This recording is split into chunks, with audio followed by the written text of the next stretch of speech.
I think a lot of us, we're so far beyond caring what other people think, not because we don't care about them or that we didn't care about them, but because when you get continually confronted by an unawake audience in terms of presenting evidence, and you're continually presented with cognitive dissonance, you go into a space of not caring for your own self-protection and for your own nervous system regulation. That's really what it's about.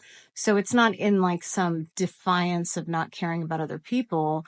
It's about self-preservation. We all know that Jews are losing the media war. It led me to think about this idea of how diaspora Jews have survived over millennia through community, through connection, through love, through culture, through practice, through discipline, and for many through religion.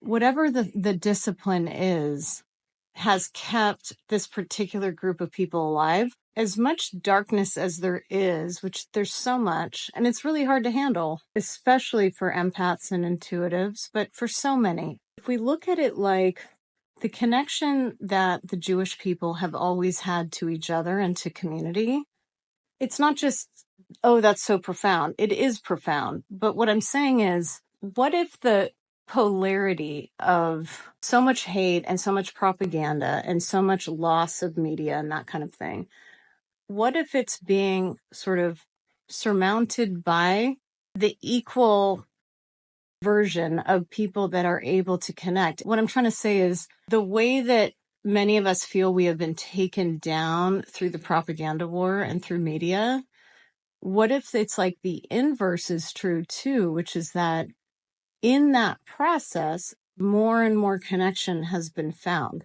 More and more people have united, and more people energetically and through technology are interfacing in a way where that's becoming the biggest power. So there's something to say about that. And I think it's really powerful that we have the capacity, if you picture like the old school method, like 500 years ago, or even 80 years ago, or 150 years ago, where there was persecution and there was movement and everything that led to diaspora and everything else, there was this connection that always kept people together, but they didn't have the technology and they didn't have the internet. So now it's like, as much as it feels so fucked up and so compromising for the cause of the right to exist and the right to an ancestral homeland, at the same time, that same energy that we've always had through what the negative people will call tribalism in a negative way, but in a positive way, the tribalism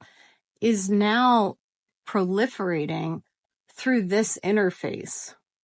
And there's something like energetically profound about that. Like there's a way that is integrating into the whole system. The felt sense of what's always kept Jewish people alive is now integrating into the same interface of technology that is being used against us. So if you look at it like that, and we could just go into, wisdom traditions, light, dark, tree of life, it's all polarity, but it's not just polarity.